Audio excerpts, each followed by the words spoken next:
Only new nation का खास कार्यक्रम राष्ट्र सर्वोपरि पर आप सभी का बहुत बहुत स्वागत है।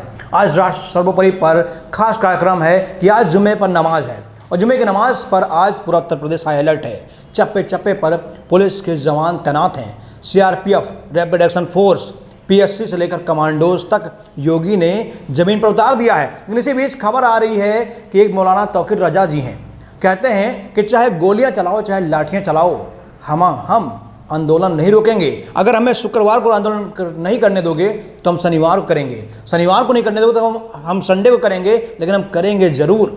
आज मौलाना तौकीर रजा का वो वीडियो भी दिखाएंगे और ये भी दिखाएंगे कैसे कानून को चैलेंज किया जा रहा है। और मौलाना तौकीर रजा अभी यही नहीं रुकते हैं, उन्होंने कहा है कि आज देश में जो बम विस्फोट नहीं हो रहे हैं, आज देश में जो जगह जगह धमाके नहीं हो रहे हैं, उसका जिम्मेदार मोदी है, क्योंकि मोदी ही था जो देश में बड़े धमाके कराता था। आज हमारे सहयोगी हैं विशाल यादव और विशेष तिवारी जी। आज हम सब जानेंगे कि मौलाना तौकीर रजा का जो इल्ज़ाम है वो कहाँ तक जायज़ है। लेकिन उससे पहले हम लोगों को एक वीडियो से रूबरू कराना चाहते हैं। आप देखिए सबसे पहले ये वीडियो। जुर्म किया, उसको जुर्म मान लिया गया, पार्टी से बरतरफ कर दिया गया। जब जुर्म मान लिया गया तो उसे गिरफ्तार किया जाना चाहिए कि नहीं किया जाना चाहिए। और मैं पूरे दावे के साथ कहता हूं कि जब तक गिरफ्तार नहीं करोगे ये कौम मानने वाली नहीं है। लेकिन सरपरस्ती की जा रही है इसलिए कि उसने मुल्क का नुकसान नहीं किया है, मुसलमानों का नुकसान किया है, मुसलमानों की दिल आजारी किया है, तो मुसलमानों को ऊपर जुल्म ढाया जा रहा है, मुसलमानों के बच्चों पर गोलियां चलाई जा रही है, मुसलमानों का सताने का काम किया जा रहा है, मुसलमानों को जेल में डालने का काम किया जा रहा है, लेकिन उस एक को गिरफ्तार नहीं किया जा रहा है। इस अन्याय के खिलाफ पूरा मुल्क खड़ा है, इस अन्याय के खिलाफ। तुम्हारी हर बेईमानी, हर जुल्म, हर ज्यादती को बर्दाश्त किया। तुमने खुद बम मारे, मुसलमानों पर इल्जाम लगाया। मैं ये पूछता हूं कि वो जो बम पूरे हिंदुस्तान में 2014 से पहले फूटा करता था, वो बम आज कहां गायब हो गया?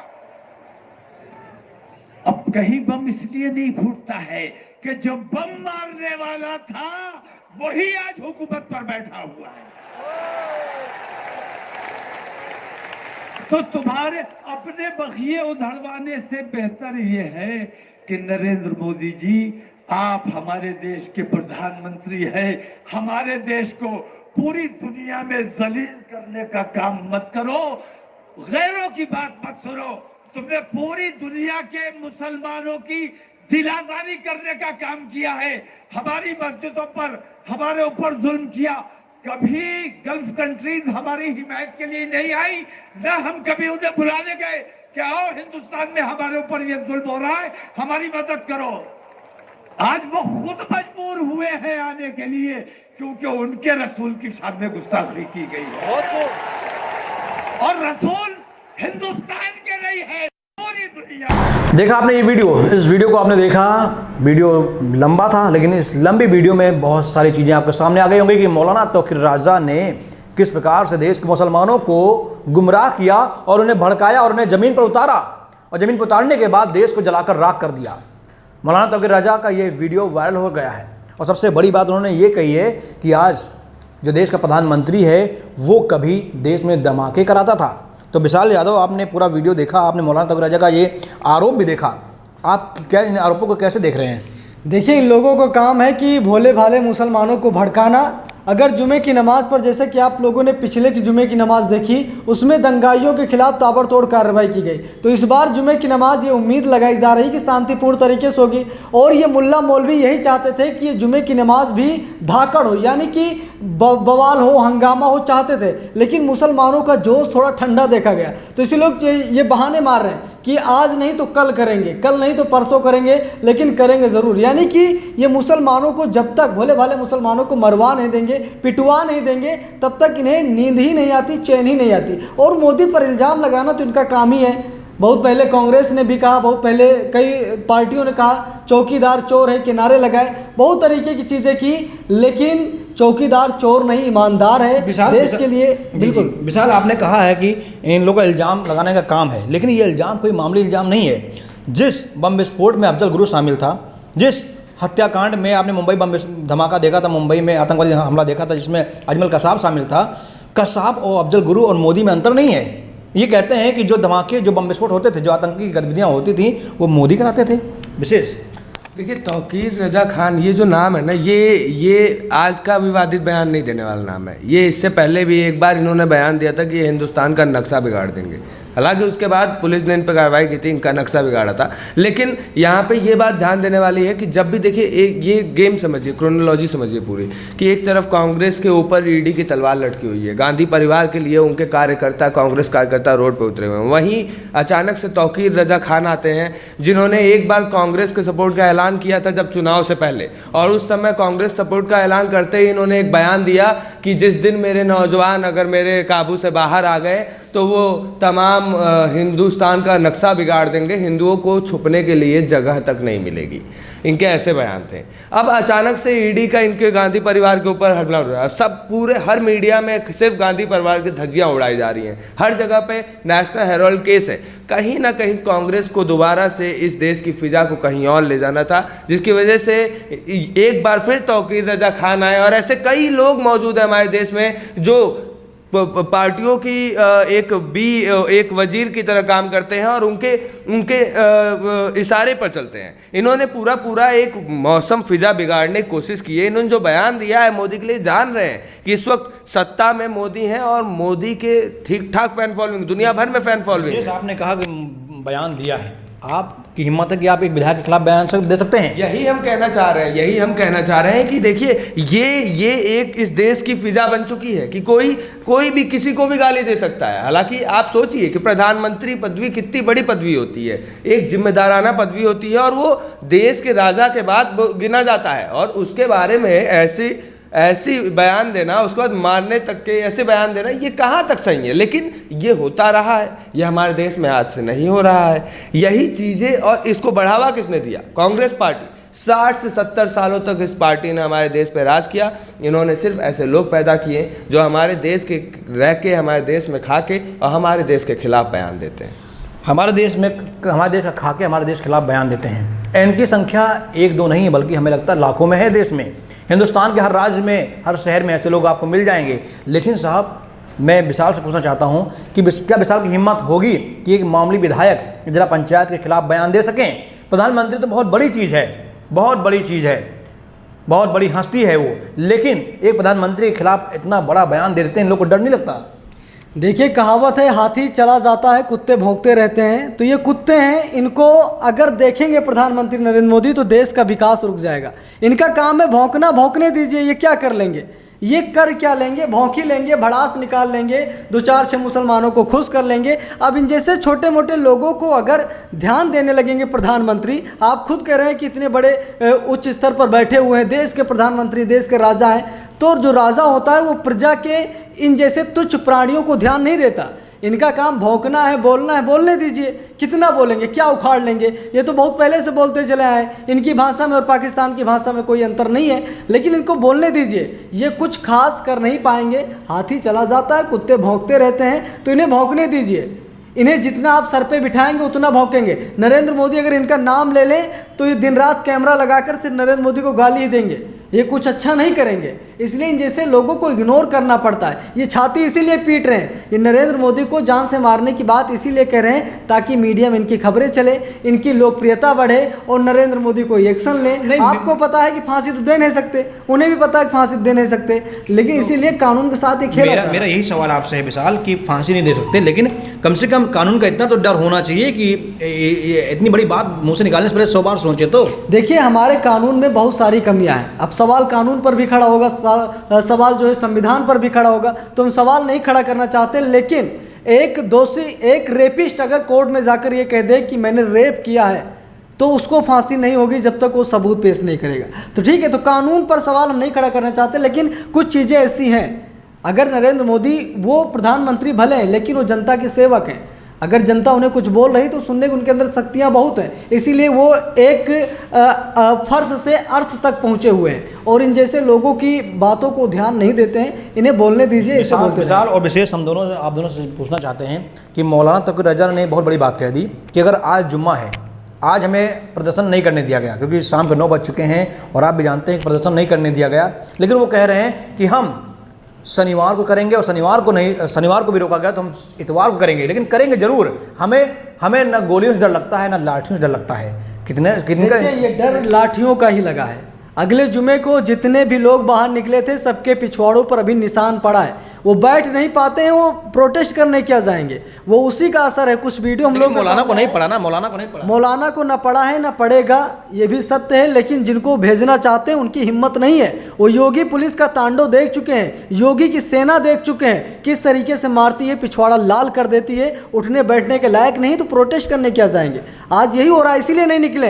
इनके मन में भड़ास है कि मैं जाऊं, लेकिन इनका शारीरिक संतुलन बिगड़ चुका है, ये नहीं जा सकते नमाज पढ़ने, जुमे की नमाज पर हंगामा करने, बस यही बात है। रंजीत जी देखिए, जैसा कि विशाल जी ने कहा, योगी बाबा बैठे हुए हैं, ड्रोन से चप्पे चप्पे की निगरानी हो रही है, किनके छतों पे पत्थर हैं, जिनके छतों पे पत्थर है उनके घर को पत्थरों में तब्दील किया जा रहा है। तो कहीं ना कहीं अब इनके पास पत्थर नहीं मौजूद है तो आज ये आंदोलन नहीं कर पाएंगे। इनका इनडायरेक्टली कहना ये था कि भैया आज हमारे पास सामग्री मौजूद नहीं है हिंसा करने लायक, तो आज नहीं, हम थोड़ा इकट्ठा कर लें, थोड़ा मौका ढूंढ लें, तब हम करेंगे। तो कोई दिक्कत नहीं है, योगी सरकार उसके लिए तैयार बैठी है, पुलिस वाले, उत्तर प्रदेश पुलिस अपना डंडा भिगो के बैठे हैं। आप आइए, आप निश्चिंत होकर बॉलिंग करवाइए, यहाँ बैटिंग का जिम्मा लिया गया है और टीम भी इस बार कड़क उतारी गई है, ये ध्यान में बॉलर आए।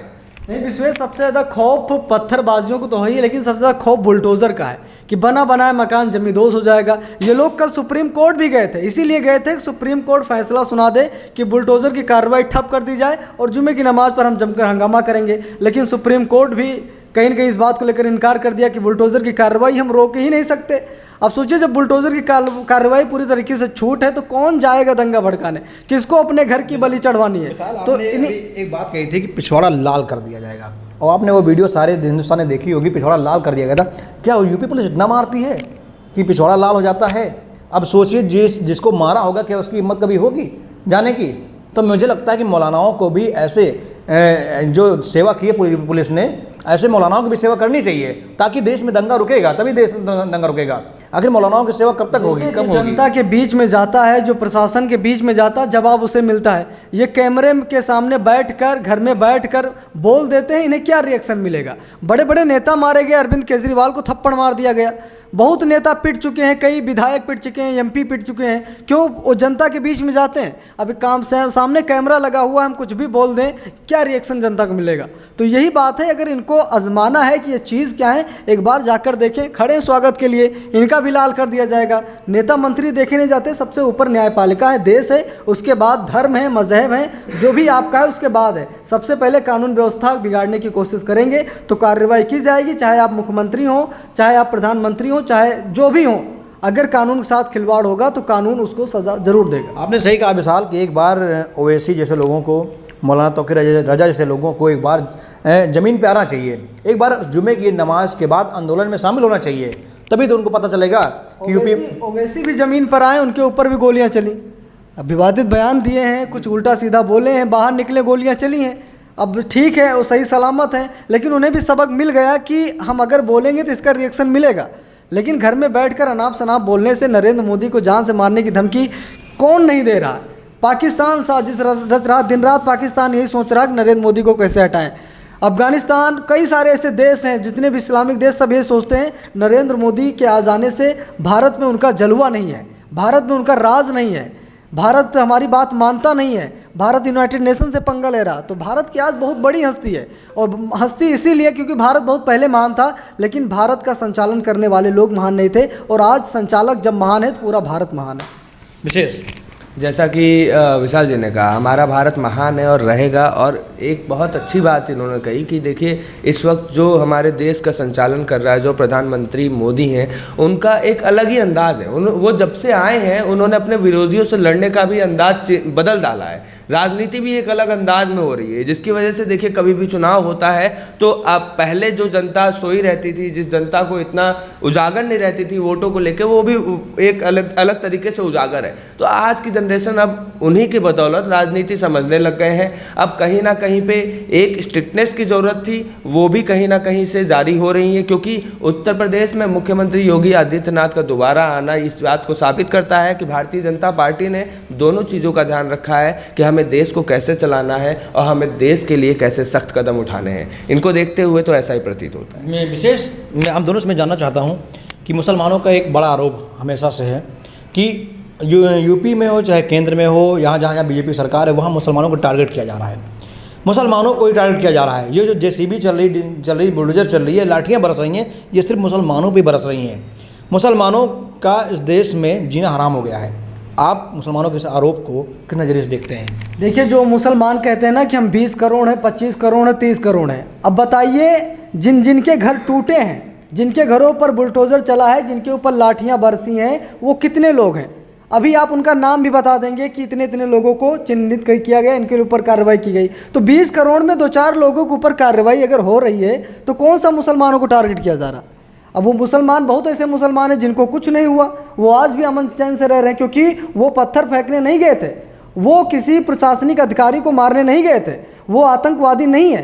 अब गिने चुने लोग किसी भी धर्म मजहब को हों, अगर दंगा फसाद करेंगे तो उनके ऊपर कार्रवाई होगी। 2 ही 4 नाम चल रहे हैं मीडिया में, 2 ही 4 नाम है, 20 करोड़ की आबादी है, 2-4 लोगों के ऊपर कार्रवाई की जा रही है, तो पूरी कौम कहाँ से आ गई? पूरी कौम की बात ही नहीं होनी चाहिए। देखिए रंजीत जी, यहाँ पे एक चीज़ सोचने वाली है। जब पत्थर आप चलाएंगे, जब आप आगजनी आप करेंगे, तो कार्रवाई किसी हिंदू घर पे क्यों हो जाए? पहली चीज़। दूसरी चीज़, राजस्थान याद होगा आपको, राजस्थान हिंसा याद होगी। राजस्थान हिंसा के बाद बहुत सारे, कम से कम सैकड़ों हिंदुओं को जिनकी जनशोभा यात्रा पर पथराव हुआ, जिनकी जनशोभा यात्रा पर हमला हुआ, जिनको चोट लगी, उनको गहलोत सरकार ने अंदर करवा दिया। वो सब अंदर थे। सैकड़ों साल पुराना मंदिर वहाँ पर था, उसको तोड़ दिया। उस वक्त क्या किसी हिंदू व्यक्ति ने ये बात बोली कि सिर्फ हिंदुओं पर हो रहा है ये आरोप पड़ा, उसके लिए उस बात को उठा के आगजनी की? तो आप कैसे कर सकते हो? आपका कानून, आप अगर कानून हर बात पे ये लोग कानून चिल्लाते हैं, छोटी सी बात हो जाती है सुप्रीम कोर्ट पहुंच जाते हैं। मैं कहता हूं उस कानून को एक बार पढ़ो तो तमीज से। पंचर बनाते रहोगे और चले जाओगे सुप्रीम कोर्ट में लड़ने, कैसे काम चलेगा? पहले आप कानून पढ़िए, आप समझिए कि आपका हक कितना है। स्वतंत्र भारत है, इसका मतलब ये नहीं कि इतनी आज़ादी आपको दे दी जाएगी कि आप किसी को भी गाली दे देंगे। मैं तो सोचता हूं कि जैसे फॉरेन में होता है कि कोई भी व्यक्ति अगर अपने प्रधानमंत्री या अपने राष्ट्रपति के खिलाफ गलत वर्ड यूज़ करता है या उसके बोलने से ऐसा प्रतीत होता है कि ये धमकी का टाइप का है, तो उसको गोली मार दिया जाता है या तो उस पर तुरंत कार्रवाई होते हुए कड़क वो कार्रवाई। क्योंकि अगर हमारे देश के प्रधानमंत्री को कुछ होता है, राष्ट्रपति को कुछ होता है, तो हमारा देश सबसे ज़्यादा खतरे में रहेगा। यहाँ मौजूद एक भी व्यक्ति जो व्यक्ति उसको मारने को कह रहा है ना, वो व्यक्ति खुद सुरक्षित नहीं रहेगा, उसे खुद अपनी सुरक्षा के लिए लोगों को ढूंढना पड़ेगा। अभी विशाल ने कहा था कि जेसीबी बुलडोजर चलेगा जो पत्थर चलाते हैं। रांची में एक वीडियो वायरल हुई थी जिसमें पुलिसकर्मी ने फायरिंग की थी अपने राइफल से, अपने पिस्टल से। मेरा आपसे जानना है दोनों से कि क्या दंगाइयों पर फायरिंग करना जायज़ है? जो पत्थरबाज हैं, क्या फायरिंग करना जायज़ है? क्योंकि इस फायरिंग को लेकर बहुत सारे सवाल उठाए गए हैं कि वो कौन से आतंकवादी थे जिन पर फायरिंग की जा रही थी। रंजीत जी, यहाँ एक चीज़ ध्यान देने वाली बात है। यहाँ पे देखिए, फायरिंग उस बिहाफ पे नहीं हुई थी। सबसे पहली चीज़, उसे देख के पता चल जा रहा है वो फायरिंग होनी कहीं और थी। वो लड़का भाग रहा था इस्लाम जिंदाबाद बोलते हुए, वो गलत रूट पे गया, उसको पड़ गए, पहली चीज़। दूसरी चीज़, आप रांची का देखिए, सिक्के के 2 पहलू होते हैं। जो लोग आरोप लगा रहे हैं ना, वो सिक्के का एक पहलू देखे। उससे पहले का वो वीडियो देखिए, वही रांची का वीडियो है जिसमें पुलिस वालों पे इतना ताबड़तोड़ अटैक हुआ है, ऐसा अटैक हुआ है कि पुलिस वाले, शायद अगर सरकार उनको कुछ चीज़ें मुहैया ना कराई होती तो सबकी लाशें बिछी होती। दिल्ली कांड आपको याद होगा, उसमें कैसे एक IPS ऑफिसर को कैसे मार दिया गया था। तो भाई, पुलिस अपनी रक्षा, अब पुलिस आंसू गैस छोड़ रही है। तुम्हारे बच्चे इतने नालायक हो गए हैं कि वो रो के भी पत्थर चला रहे हैं, तो भैया उनको डराने के लिए गोली चला दी और गोली चला दी और तुम गोली में सामने आओगे तो मरोगे। और अगर गोली चलाना होता है, देखिए मैं तो कहूँगा ये एक एग्जाम्पल के तौर पे, ये जितने पत्थरबाज है ना, जितने अतताई है ना, इनसे मैं कहूँगा ये जो गोली चली है ना, इसको एग्जाम्पल की तरह ले लो बेटा। क्योंकि अगर एक गोली से एक को मार रहे हैं ना वो, तो उनके पास गोलियों का बहुत होता है, ठीक है, उनको लोहे कमी नहीं है, लोहे कमी नहीं है। इतने पित्तर मारे जाएंगे ना कि फिर गिनने में तुम्हारे पूर्वज वो अमीर हो जाएंगे। जो डायलॉग है ना वो याद कर लेना। और ये गोली एग्जाम्पल लिख लो कि हर गोली पे एक का नाम वो लिखते हैं, वो सब ट्रेंड है इस चीज़ के लिए। लेकिन अगर वो व्यक्ति गोली नहीं चला रहा है, अगर वो व्यक्ति हाथ नहीं उठा रहा है, उसकी इज्जत करो बेटा, इज्जत से रहो। देखिए विशेष आपने देखा अक्सर जहाँ जहाँ दंगे हुए वहाँ सीआरपीएफ मौजूद होती है। सीआरपीएफ को आप जानते हैं, जब ये सीआरपीएफ बॉर्डर पे होती है, नस्ली क्षेत्र में होती है, तो बहुत अंधाधुंध फायरिंग करती है और आतंकवादियों को पसीने छुड़ा देती है। लेकिन वही सीआरपीएफ जब देश के अंदर लगाई जाती है तो उसके हाथ बंधे होते हैं, कंट्रोल होते हैं, और हमें लगता है कि सीआरपीएफ के इन्हीं कमजोरियों का दंगाई फ़ायदा उठाते हैं। बिल्कुल, देखिए जिस दिन भारत ईंट का जवाब पत्थर से देना शुरू कर देगा, चाहे देश के अंदर हो या देश के बाहर हो, उसी दिन भारत और भी महान हो जाएगा। अगर उनके हाथ में पत्थर हैं तो इधर सैनिकों के हाथ में बंदूक है। अगर वो पत्थर फेंक रहे हैं तो इधर से पुलिस वाले गोलियां बरसाएं, क्या दिक्कत? जो उनके हाथ में वो फेंक रहे हैं, जो हमारे हाथ में हो वो फेंका जा रहा। क्योंकि एक पुलिसकर्मी जो चिल्ला रहा था, आप लोगों ने वीडियो देखा होगा कि सर मुझे चोट लगी है, मेरी कमर पे पत्थर लगा, मोबाइल फूट गया है। बहुत सारे लोगों ने, लाखों लोगों ने एक ही बात कमेंट की है कि क्या तुम्हारे हाथ बंधे हैं? क्या तुम्हारे हाथ में बंदूक नहीं है? अगर है तो उसे चलाओ ना। हाथ में आपको मुख्यमंत्री जी ने माला नहीं दी है कि जाओ पहनाओ, बंदूक दी है, चलाओ उसको। कम से कम अपनी रक्षा के लिए तो उनके ऊपर गोलियां बरसाओ। तो ऐसा करना चाहिए। अगर सामने लोग उग्र हो गए तो जवाब तो देना ही है, अन्यथा आप मारे जाओगे, जैसे हम आतंकवादियों के साथ करते हैं। अगर हम आतंकी को नहीं मारेंगे तो हमको मार देगा, इसीलिए हम उसको मार दें, ये बेहतर है। देखिए मेरा इतना मानना है कि जो पुलिस होती है, किसी भी प्रदेश पुलिस हो, उसके हाथ बहुत बंधे होते हैं, बहुत बंधे होते हैं। यहीं यार बॉर्डर पे आर्मी की बात करोगे या बीएसएफ सीआरपीएफ बात करोगे तो उनके हाथ खुले होते हैं, और पुलिस जो हाथ बंधे होते हैं इसी वजह से वो मारी जाती है, पत्थर खाती है। यहाँ सबसे बेस्ट एग्जांपल नायक पिक्चर है। नायक पिक्चर का मुझे वो सीन याद आता है जिसमें दंगा हो रहा होता है, तो पुलिस वाला फ़ोन करता है कि सर फोर्स भेजिए, बम मार रहे। तो कहते हैं अरे बेवकूफ़ हो क्या, फोर्स क्यों भेजना, बम मैंने ही तो मरवाया है, थोड़ा इंतज़ार कर लो, अभी तो पब्लिक थोड़ा सा संभले तो उनको पता तो चले। आदमी है। तो ये वही है, ये राजस्थान वाले, ये कांग्रेस में मैंने अब सबसे पहले शो के स्टार्ट में ही कहा था, मैं अभी बता दूं, कांग्रेस एक ऐसी पार्टी है जो सत्ता में ना होने के बावजूद इतनी उसकी ताकत है कि वो इस देश के सांप्रदायिक सौहार्द को कहीं ना कहीं से बिगाड़ने की कोशिश करती है। आपको बता दें कि नेशनल फ्रंट से इन्होंने वो अलायंस किया था अपना, जो यूएपीए के तहत बैन वो थी। कई मुस्लिम इस्लामिक वो संगठन है जिससे इन्होंने अपना गठबंधन किया, और बाद में पता चला कि यार ये तो आतंकवादी संगठन था। तो ये जो पार्टियां हैं ना, ये जो हमारे ऊपर बैठे हुए लोग हैं ना, पुलिस वालों की क्या गलती, उनके ऊपर जो बैठे हुए ना वो फ़ोन करते हैं तो उसको भी यही जवाब मिला होगा, अरे हमारे आदमी है, कोई दिक्कत नहीं है, वोट चाहिए। तो राजनीति इस वक्त सबसे गंदी हो चुकी है। मुझे अटल बिहारी वाजपेयी जी की बात याद आती है, उन्होंने कहा था कि आने वाले समय में जो ये राजनीति है, जो पवित्र राजनीति है, आने वाले समय में ये राजनीति एक गंदा नाला हो जाएगा, इसमें लोगों को रहना मुश्किल हो जाएगा। मैं दर्शकों से कहना चाहता हूँ सबसे पहले एक बार फिर ये वीडियो देखें, क्योंकि इस वीडियो को बार बार दिखाने का मेरा एक ही मकसद है कि देश में एक माहौल बनाया जा रहा है, एक ऐसा माहौल बनाया जा रहा है ताकि देश कभी शांत ना बैठे, हिंदू मुसलमान एक साथ ना बैठें। जो अमन चैन की बात की जाती है, जो गंगा जमनी तहजीब की बात की जाती है, वो तहजीब कायम ना रहे। तो इसलिए सबसे पहले मैं एक बार फिर से इस वीडियो को प्ले करना चाहूँगा और आपके सामने रखना चाहूँगा। देखिए वीडियो। जुर्म किया, उसको जुर्म मान लिया गया, पार्टी से बरतरफ कर दिया गया। जब जुर्म मान लिया गया तो उसे गिरफ्तार किया जाना चाहिए कि नहीं किया जाना चाहिए? और मैं पूरे दावे के साथ कहता हूं कि जब तक गिरफ्तार नहीं करोगे ये कौम मानने वाली नहीं है। लेकिन सरपरस्ती की जा रही है, इसलिए कि उसने का नुकसान नहीं किया है, मुसलमानों का नुकसान किया है, मुसलमानों की दिल आजारी किया है, तो मुसलमानों को ऊपर जुल्म ढाया जा रहा है, मुसलमानों के बच्चों पर गोलियां चलाई जा रही है, मुसलमानों का सताने का काम किया जा रहा है, मुसलमानों को जेल में डालने का काम किया जा रहा है, लेकिन उस एक को गिरफ्तार नहीं किया जा रहा है। इस अन्याय के खिलाफ पूरा मुल्क खड़ा है, इस अन्याय के खिलाफ। तुम्हारी हर बेईमानी, हर जुल्म, हर ज्यादती को बर्दाश्त किया। तुमने खुद बम मारे, मुसलमानों पर इल्जाम लगाया। मैं ये पूछता हूं कि वो जो बम पूरे हिंदुस्तान में 2014 से पहले फूटा करता था, वो बम आज कहां गायब हो गया? अब कहीं बम इसलिए नहीं फूटता है कि जो बम मारने वाला था वही आज हुकूमत पर बैठा हुआ है। तो तुम्हारे अपने बखिए उधड़वाने से बेहतर ये है कि नरेंद्र मोदी जी, आप हमारे देश के प्रधानमंत्री हैं। हमारे देश को पूरी दुनिया में जलील करने का काम मत करो, गैरों की बात मत सुनो।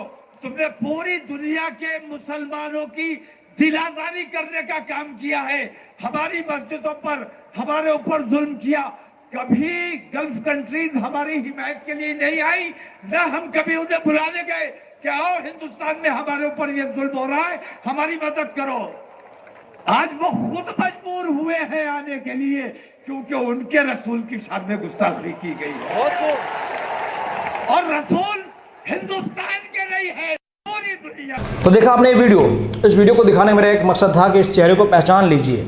ये अकेला चेहरा नहीं है, इसके पीछे जो आप झुंड देख रहे हैं, जो मंच पर बैठे हुए लोग देख रहे हैं, इसके समर्थक हैं और सब एक से बढ़कर एक 30 मार खान हैं। बयानबाजी में, बोल वचन में सब एक से बढ़कर एक हैं। ऐसे लोगों के बारे में हम अपने सहयोगियों से एक बार आखिरी कमेंट चाहेंगे, क्योंकि हमारे सहयोगी एक्सपर्ट हैं दंगा के ऊपर खबर करने में या उसको देखने में, कवर करने में। अक्सर ये लोग प्रयागराज भी पहुंचे थे, कानपुर भी पहुंचे थे, जहाँ जहाँ दंगा होता जाते हैं और देखते हैं, कवर भी करते हैं। इसलिए मैं इनसे आखिरी कमेंट करना चाहूँगा कि आज जुम्मे की नमाज़ पर अगर दंगा नहीं हुआ तो इसके पीछे रीज़न क्या है? अगर होगा भी मान लीजिए कल परसों, तो फिर क्या रीज़न होगा, उसका क्या फैसला होगा? देखिए, दंगा इसीलिए नहीं हुआ, इतनी बड़ी हिंसा इसीलिए नहीं फैली क्योंकि अगली बार इतनी ताबड़तोड़ कार्रवाई कर दी गई थी कि इन लोगों की हिम्मत नहीं है कि लोग बाहर निकले। क्योंकि जिस तरीके से दंगाइयों ने प्लानिंग ज़रूर की, बड़े बड़े मुल्ला मौलवियों, धर्मगुरुओं ने इस बात को लेकर ये कोशिश ज़रूर की कि इस बार जुमे की नमाज़ पर भी तांडव किया जाए, क्योंकि जब तक नूपुर शर्मा को गिरफ्तार नहीं किया जाएगा तब तक हम तांडव करते रहेंगे। और जुमे की नमाज इनके लिए ऐसी पहलू होती है जहाँ पर 1000 लोग नहीं बल्कि 1 लाख लोगों को इकट्ठा ये लोग कर लेते हैं। पूरे ज़िले की एक मस्जिद पर लोगों को बुलाकर भीड़ इकट्ठा हो जाती है, दंगा फसाद कर लेते हैं। लेकिन अगली बार इतनी बड़ी कार्रवाई कर दी गई थी, इतने लोगों की ठुकाई हुई है, कुछ तो ऑन कैमरे हुई, कुछ कैमरे के पीछे हुई, तो उन लोगों को पता है कि अंजाम क्या होगा, इसीलिए मारे डर के वो लोग बाहर नहीं निकले। विशेष देखिए, कहीं ना कहीं पे ये उत्तर प्रदेश में योगी बाबा बुलडोज़र का डर है, क्योंकि बुलडोज़र अपनी रफ्तार से चल रहा है, अपनी गति से चल रहा है और बुलडोज़र को रोकने वाले में अभी इतनी ताकत नहीं है। ये जितने लोग सुप्रीम कोर्ट गए थे, कल आपको याद होगा, सुप्रीम कोर्ट ने साफ साफ कहा कि भैया हम इस कार्रवाई को रोक नहीं पाएंगे। हालांकि बाद में उन्होंने राज्य सरकार से कहा कि आप किस बेस पे कार्रवाई कर रहे हो, आप हमारे सामने पेश करो वो चीज़ 3 दिन के अंदर, लेकिन इस कार्रवाई को नहीं रोक सकते, क्योंकि कहीं ना कहीं ये कार्रवाई कानून के हिसाब से भी सही है। ये लोग जो कोर्ट पहुँच रहे हैं किसी भी कानून को लेकर, तो वो वही मैंने अभी पहले भी कहा कि पहले देख लें कि वो सही है कि गलत है। कानून है कि अगर आप दंगा करते हैं, आप सरकारी जान माल को क्षति पहुंचाते हैं, तो आपसे उसकी वसूली होगी। अब वो बुलडोजर चला के हो, अब वो बाबा की मर्जी है भैया, बाबा मनमौजी हैं, तो बाबा की मर्जी है, वो जैसे वसूली करें। देखिए, बाबा की मर्जी और बाबा की मर्जी ये है कि बाबा पूरी तरह मूड बनाए बैठे हैं, अपनी जेसीबी अपने बुलडोजर में पेट्रोल भराए बैठे हैं, टैंक फुल किए हुए हैं, अपने पुलिस वालों की लाठियों को तेल में भिगोए बैठे हैं। आप एक बार रोड पर आइए तो फिर वो आपसे ऐसा स्वागत करेंगे जैसे एक ससुर अपने दामाद करता है, ऐसे स्वागत करेंगे। और स्वागत कैसे किया जाता है यूपी में आप देख रहे हैं। पिछवाड़े लाल हो रहे हैं, चलने के लिए लोग तरस रहे हैं, खाने के लिए तरस रहे हैं, हर जगह से तोड़फोड़ जारी है, चाहे ज़मीन हो चाहे शरीर हो। तो मेरा आपसे अनुरोध है कि रोड पर मत निकलिएगा साहब, वरना योगी बाबा बैंड बजा देंगे। और मेरा आपसे निवेदन है कि हमारा खास कार्यक्रम जो हर रोज़ शाम को 9 बजे आता है राष्ट्र सर्वोपरि। इसको आप सहयोग करिए, प्रेम दीजिए। बहुत बहुत धन्यवाद। प्रेम जी। प्रेम दीजिए।